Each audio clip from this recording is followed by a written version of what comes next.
15 Republican in the Senate and six-seat Democrat margin in the House.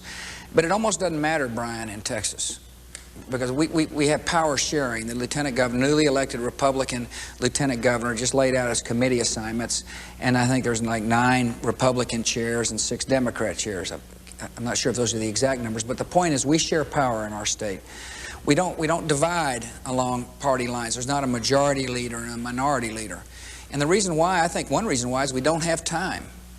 When you only meet 140 days out of every 2 years, you've got to get to the people's business quickly, get your biennium budget done, fund the education programs, reform the parts of education that need to be reformed, and do a few other things and move on.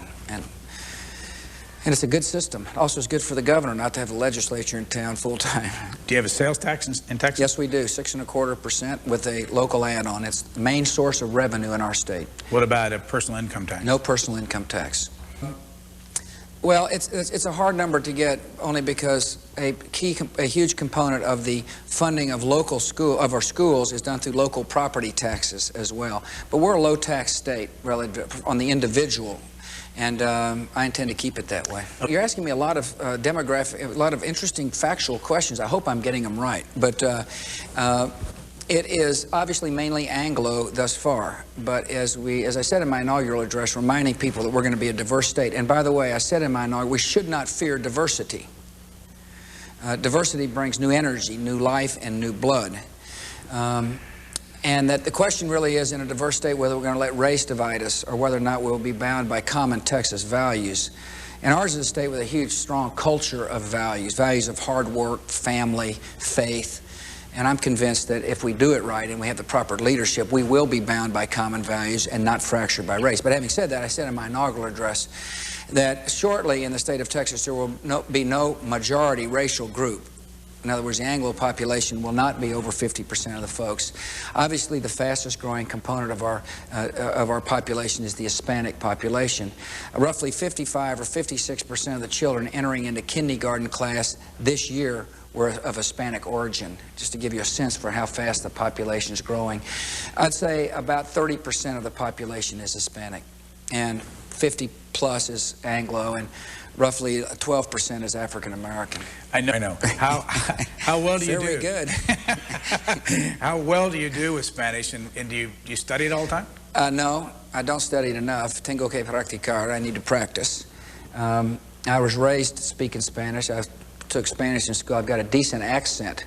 At least my little brother, the governor of Florida, who said I've got a different, he said, you've got a good accent, you just need to enhance your vocabulary. But in this state, interestingly enough, after every press conference, there's likely a hand to go up and say, en español, por favor, Telemundo or Univision have a big presence in Texas. And so the reporters are constantly asking me to try to translate what I've said in English into Spanish. I'm bold enough to try, and confident enough not to let my weakness prevent me from stepping out and trying to speak Spanish. But I need to I would never hold out that I was totally fluent. Have you ever talked to someone who is, bilingual about the idea whether it's smart to try to speak Spanish when it's not perfect? Oh, absolutely. First of all, I don't care what they would say. I think the fact that I try, and plus it's fun. I mean, I enjoy talking about educación. Es importante que todos pueden leer. It's important that all can read. I think it's important for me to try. And but I would think advisors would tell you, yes, Governor, it's a good idea to try to speak Spanish, even though you need to practice. What's your position on bilingualism in schools and in the body politic? I'm for them if they work. And in our state, we've got a series of bilingual programs around the state of Texas that should be used as bridges to English, not an end. And in the Valley, for example, which is in South Texas, a lot of our kids are transitioning nicely from Spanish to English, meaning that the bilingual programs are working. But any program that locks a child in a foreign language and prevents them from expeditiously learning to speak English ought to be scrapped. In our state of Texas, we know because we measure. See, we test in the 3rd, 4th, 5th, 6th, 7th, 8th, and 10th grade. We give a test in English. We know whether or not the bilingual programs are working. We know whether children can read and comprehend in English. And if they can, I think it's wise for the state to say thank you for expediting a child's learning of the language that will free them. But if children are locked into failed programs, we blow the whistle on failure. And so my attitude is, let's measure and determine whether the programs work or not. When did you very first time you came to this state? I came to the state in 1948 as a 2-year-old baby that had been born on the Yale University campus. I was the ultimate war baby. My dad went to war after high school and fought, and then came back, married mother, and went to college. And I was born in his sophomore year. Where have you lived in this state? I was raised in, first moved to Odessa, Texas, and then we lived in Midland, Texas, and then my family moved to Houston, Texas, and then after I got out of college, Air Force graduate school, I moved back to Midland, Texas, married the First Lady of Texas, Laura Welch Bush, who was born and raised in Midland, and we started raising our family there in Midland. Then I moved to the Metroplex. Right after I met you first, I went up and helped in the '88 campaign, and then we moved back to Dallas, and that's when I got involved with the Texas Rangers baseball team. So I've lived in Midland, Odessa, Dallas-Fort Worth, Dallas, and Houston. What's this business about a Texas sky you keep talking about? I mean, what's so special about it, and what's the Texas personality? Well, the Texas sky is... I talked about it in my inaugural address, talking about the lone star. The stars shine most brightly. It was an optimistic view of the future, but we love the sky here in our state. First of all, you can see a long way. I'll never forget going from Harvard Business School, which is in Cambridge, Massachusetts, out to Midland, Texas. And I was struck by how far I could see. And it gave me this sense of optimism. It's hard to describe, but if you can see a long way, it kind of opens up your mind, and it gives you a healthy, strong outlook. And I think that's what Texans refer, at least what I refer to when I talk about being the big sky of Texas. How long did you spend in the service? I was 6 years total, active duty as I flew F-102 fighters out of Ellington Air Force Base. I was in the Texas Air National Guard. The 102 was a Delta Wing air-to-air interceptor, and I went to basic flight school at Moody Air Force Base in Valdosta, Georgia. Came back, spent another 6 months or so on active duty, learning how to fly the 102, transitioning from what was in the last plane I flew was the T-38. What years? 1968, when I got out of college. Started pilot training in November of '68 and got out in November of '69. Why didn't you go on full active duty? Because I was interested in becoming a pilot, and this became the first slot open, and I took it. Did you ever become a pilot? Yes. A commercial pilot? Oh, no, not at all. Just an old jet jockey. What did you learn about anything from the service? I learned that there is a way to train a person who knew nothing about flying into being a good pilot. The service did a wonderful job of training, and I'm most impressed by how they drilled rote exercise into one's daily schedule until you got it right. And that's particularly important when you fly. I mean, I'll never forget getting in the airplane and the guy said, okay, now do a 30-degree bank and turn at 60 degrees. And I did a 28-degree bank and turned 50 degrees, and he bangs his hand on the dashboard there and says, I said a 30-degree bank at 60 degrees, and that's exactly what we mean. And from that point forward, I got my banks right and the degrees right. And it came in handy in the long run because there's not much margin for error when you're flying jets. Any idea how many military personnel there are based in this state? No, I don't know, but it's a lot. This is a big military, this is a state that has a huge military presence. It's also a state with a really large veterans population. What's interesting about the military in Texas is that the Hispanic population has served in our military in disproportionate fashion. There's a large number of Hispanic veterans in the state of Texas, and it makes an interesting mix for politics, as I'm sure you can imagine. It's a proud group of veterans that love their country and love the flag and are proud of their service to the country. You know, it's where they would have more power than you have here. Well, the way I like to put it is this: if you're a weak person, you're going to be a weak governor, and if you're a strong person, it's got plenty of power to do your job. I think the powers are derived. Here's where the power is from. One, the bully pulpit. You're not interviewing, any of the other elected officials. You're talking to the governor, and that's the way it is with all media. The governor can command a presence.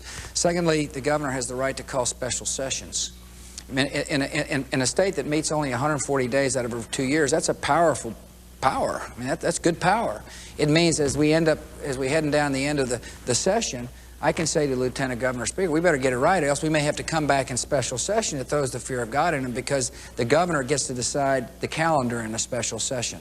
I get to decide the call. And whatever the governor decides is what ends up being discussed, and only discussed during a special session. And the other thing is, in terms of veto, I can veto bills at the end of the session. And since the legislature is not going to come back, there's no such thing as an override. And so that's a good power as well. What are you missing? I'm missing the capacity to have a cabinet.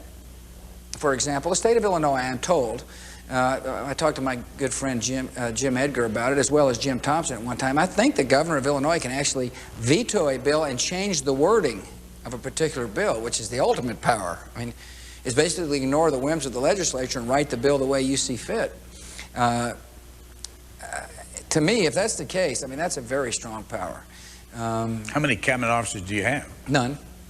Although I do name, I mean, we elect, we're a state that was, the Constitution of which was really formed to prevent government from being expansive and central, and it was a reaction to the Reconstruction era. So for example, all the officials are elected.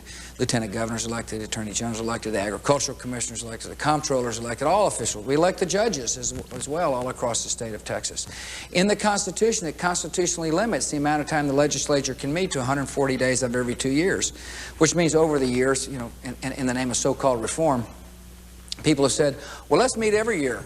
Well, you can imagine how Texans have reacted over the years to the constitutional amendment saying, are you for letting the legislature meet all the time, every year? And of course, Texans have overwhelmingly voted against changing the Constitution, voted against annual sessions, which I agree with, by the way. I like limited government. Are people pushing it? Not this time. Well, over time they have. I mean, over time somebody came up and said, well, I think it'd be a good idea for us to meet every year. Let's let the people decide. And of course, it would get voted down overwhelmingly. Do you put a budget out every 2 years? The biennium budget. You, yourself? Yes, I do. As the governor? Matter of fact, the way it's going to work this year is I'm giving the state of the state on 2 days from this interview. And then the next day, I'm going to lay out a budget. And the budget this year is going to be obviously balanced because it's constitutionally required to be balanced. It's going to contain a $2.7 billion tax cut. It'll be by far the largest tax cut in our state's history. It's going to be a tax cut that obviously tries to achieve certain objectives besides giving people their money back. One, it's a property tax cut to take the pressure off of local property taxpayers when it comes to funding schools. Keep in mind, we're growing a Houston Independent School District every biennium. That means 150,000 students added to in our education system every 2 years. I mean, that's significant growth, and we've got to make sure that the state is the primary funder of education and make sure we take pressure off property taxes. I'm also going to eliminate diapers, over-the-counter medicines, and internet tax from the sales tax. And 2 other reforms. One is a research and development tax credit on our corporate income tax. We call it a franchise tax. It's really an income tax to continue to enhance Texas's standing when it comes to attracting high-tech industry, as well as to change the corporate franchise tax by eliminating 176,000 small businesses from even having to file the form, much less pay the tax. It'll be a bold initiative. The problem is that the appropriators have got more requests than money available. And all of a sudden you have a governor saying, not only should you not spend more money than you take in, but I want you to take a huge portion of the surplus and cash flow and pass it back to the taxpayers. Therein lies the collision.